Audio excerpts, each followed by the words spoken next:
ตุกอยู่ได้อยู่หัวเพิ่นไปอยู่กับเพื่อนเลือดได้แต่ว่าเพื่อนเรานี่นะครับมีซื้อน้องตุกอยู่แล้วนะเนาะ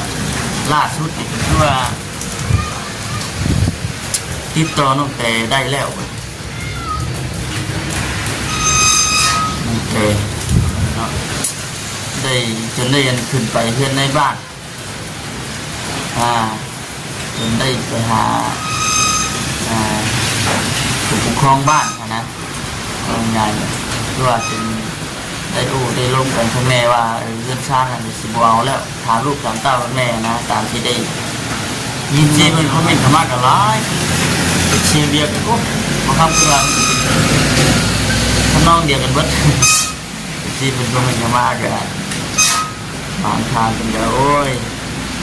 ต้องบอกคำจาเนาะกิริยาท่าทางของครอบครัวนี่แข่งกระด้างบ่สมกับตอนที่ว่าอยากได้ไหมนะตอนทำอิฐตอนเล็กๆก็คือว่านั่งนกเจ้าก็นั่งนกมือโอ้ยหอนน้องทองตูอันนี้คือทำบอกคำว่าตามที่หลายๆทางเพื่อนเป็นธรรมะนะเนาะแล้วก็ครอบครัวนี่กับบสมกับควรจิตถือการช่วยเหลือนะสมควร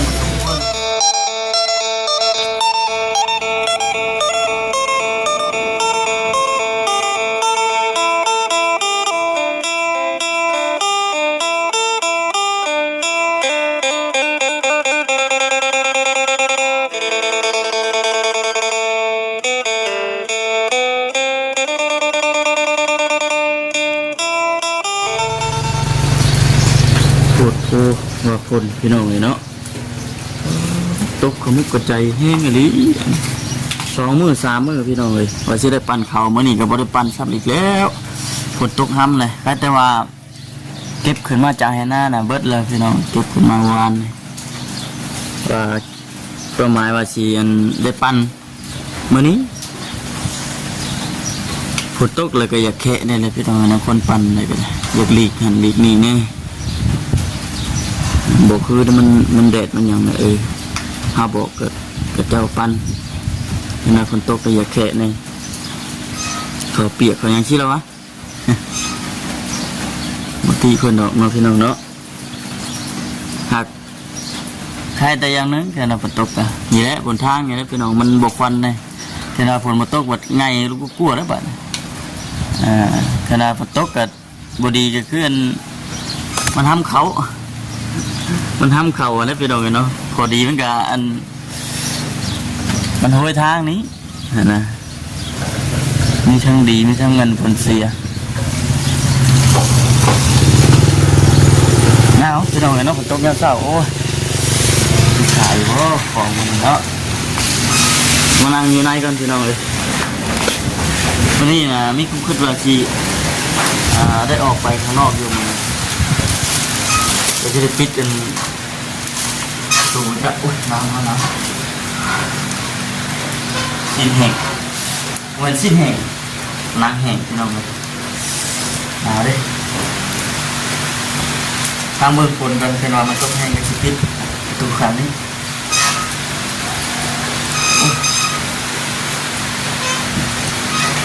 2 มื้อ 3 มื้อเลยพี่น้องเนาะฝนเลยโอ้คงเป็นไรแต่ว่าผูกเป็นถึงแล้วก็สบายเขาคือเล่าเป็นเมียเรียบร้อยเลยมันจะบอกคำอยู่แล้วยังบ่ทันได้ไปหอดทางใดมันบุกเป็นบืนดิ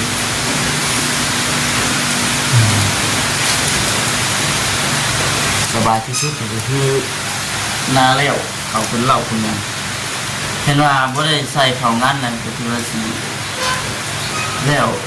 ลองนะมีได้เก่าเขามีแล้วล่ะจะลงกับครูมันต้องได้ถ่ายอีกบัด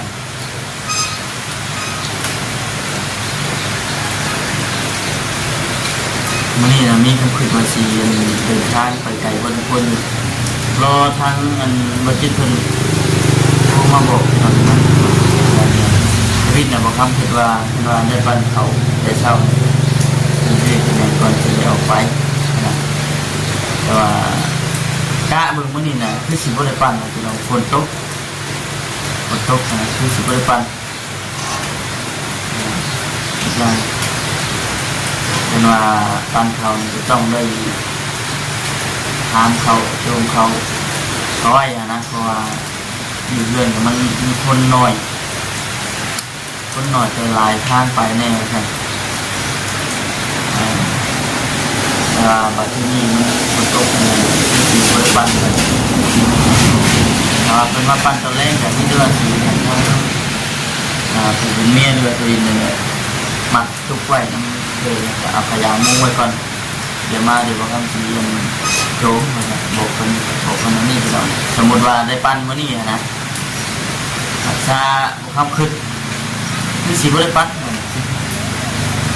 มันฝนตกเต็มฝนตกโบขาดเม็ดมันปั้นโบเป็นเนาะบอกเราในย่านแต่ทั้งพื้นมันพื้นออกงอกนะ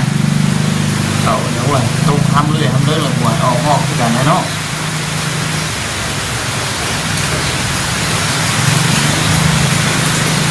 พี่น้องก็อื่นกับทักทายสบายดีเลยพี่น้องเด้อเราทักทายสบายดีซีกันเบิร์ดสุขทุกคนพี่น้องเนาะพวกเจอกันที่เก่ากับเราทำมื่อนี้ก็ได้เวียนเข้ามาเขาร่วมกันที่เก่าพี่น้องไปมื่อนี้กันเนาะหลังจากที่ว่าไม่ได้ออกไปข้างนอกพี่น้องเลยเอาลงไปเมื่อละคลิป2 คลิปเห็นเรียกแม่มุ้ยเวลาถ่ายคลิปเรียกครับ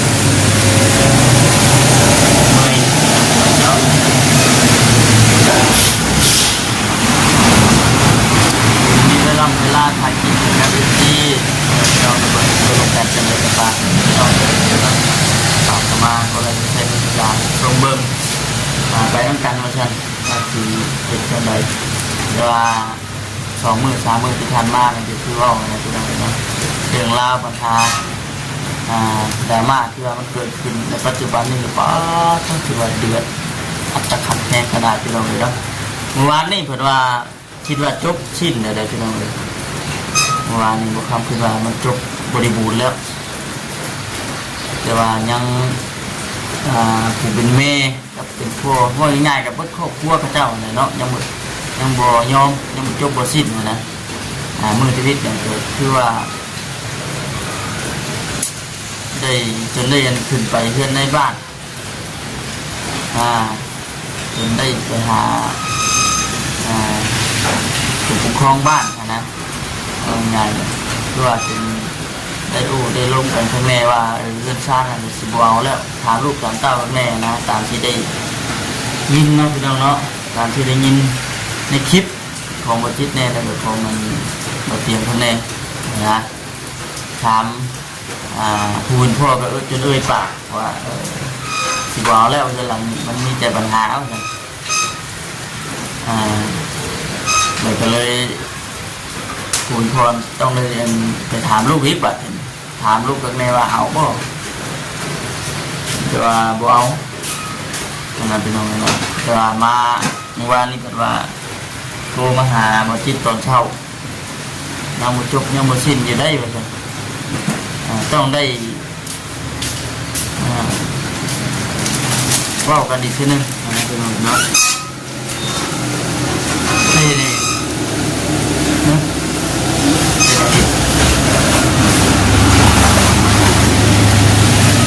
นั่นแหละพี่น้องเลยมาอุดมกันเล็กน้อยนึงชีมันคอมเมนต์เข้ามากันหลายเชียร์เบียร์กันก็มาทำกันทำนองเดียวกันเบิดชีมันคอมเมนต์เข้ามากันผ่านทางกันเด้อโอ้ย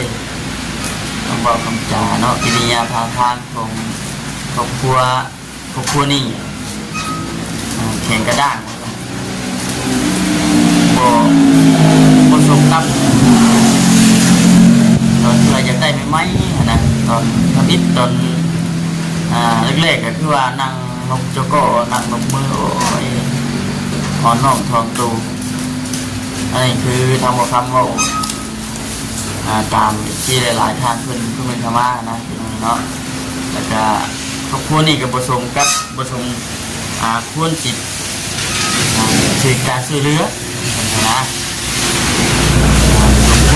วรก็คือเห็นอะไรได้น้องเนาะ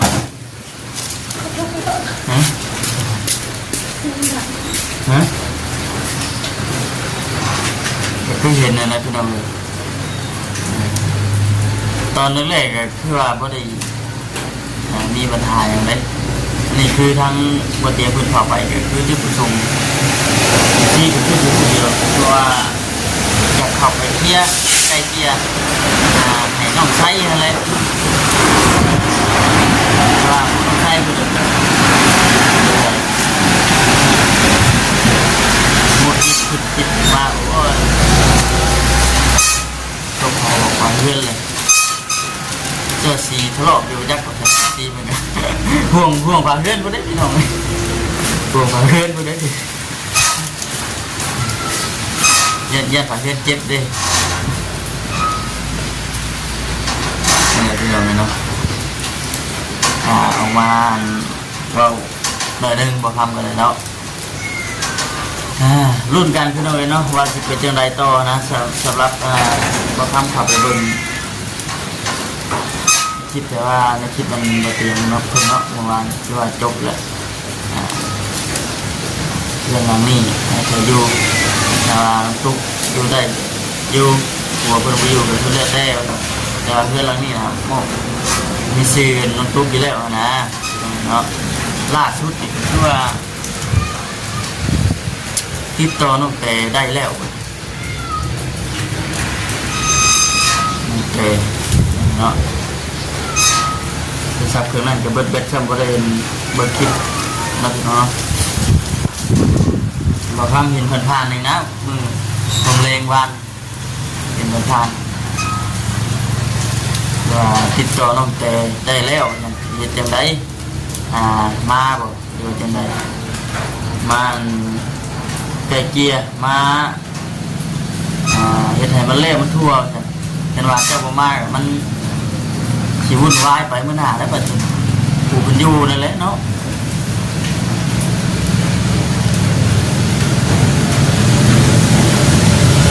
เกี่ยวกับลงโตแต่ปัจจุบันจะไปแบบเนาะโบว่ามันแบบไปง่ายเลย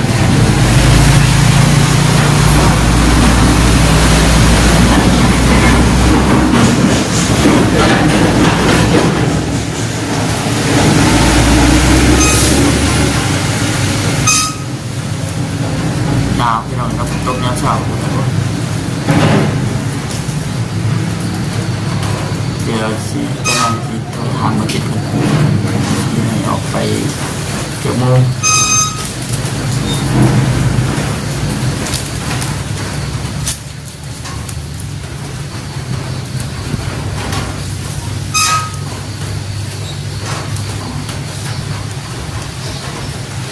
เบิ่งในโทรศัพท์เนี่ยโอ้ฝนตกแห้งเติมเลยพี่น้องมื้อนี้เลยพายุเข้า2 มื้อ 3 มื้อบ่คำคิดว่ามันสิเบิดแต่ยังอยู่เนาะ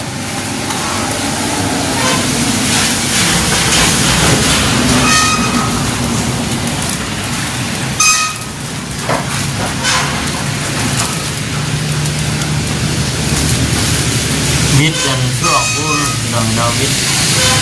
ช่วงงานเกี่ยวเขาก็ง่ายกันแล้วให้เล่นหน้ากันเองนะสบายดีเป็นสลับกับความในเราสลับกับความยาก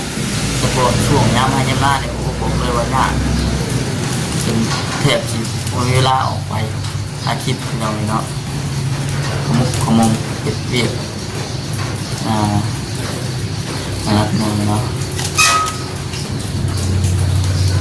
ปกติแต่เก่ากับโบยากกว่านี้หรอกเพราะว่าคนกันหลายแน่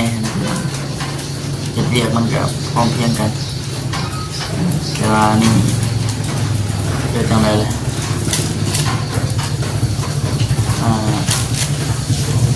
ทาง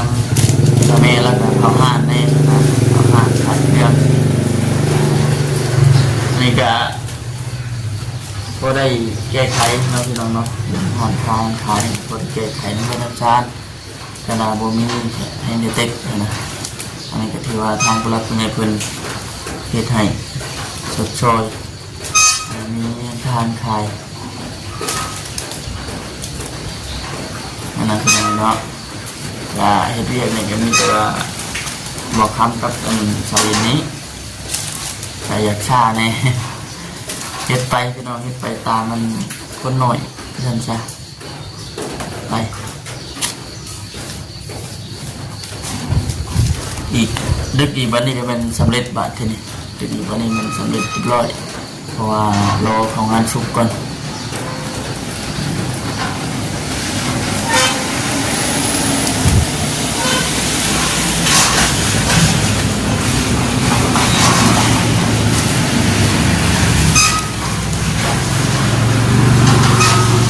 ตกแล้วโอ้ยบอกคำหนึ่งพี่น้องเต้น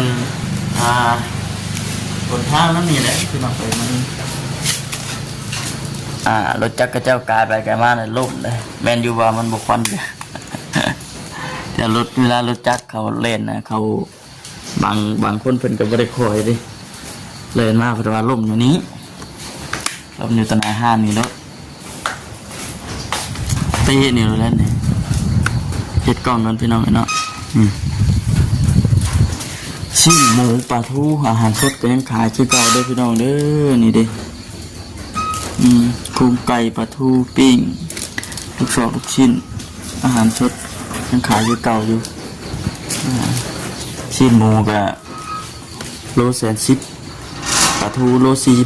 45กุ้งไก่ก็โล35,000กีบพี่น้องเนาะยันว่าไอซีฟู้ดที่ว่าคนอยู่ใกล้อยู่เคียง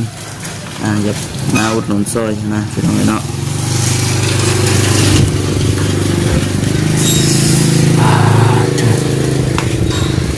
เอาพี่น้องคลิปนี้อยากจะสิประมาณนี้นะจบคลิปก่อนแต่เลยก็ฝากในเด้อพี่ฝากเข้ามากดไลค์กดแชร์กดติดตามรับชมแล้วก็ฝากเข้ามาเป็นกำลังใจให้ในเด้อพี่น้องเด้อเนาะเข้ามาเบิ่งมาชมแล้วก็อย่าพลาดกดขามโฆษณาของบ่คำไปพี่น้องเลยเนาะเข้ามาเบิ่งมาชมแล้วก็คอมเมนต์ให้กำลังใจเข้ามาโอเคพี่น้องสำหรับที่นี่ก็ขอกล่าวคำว่าสบายดีพี่น้องเลยเนาะ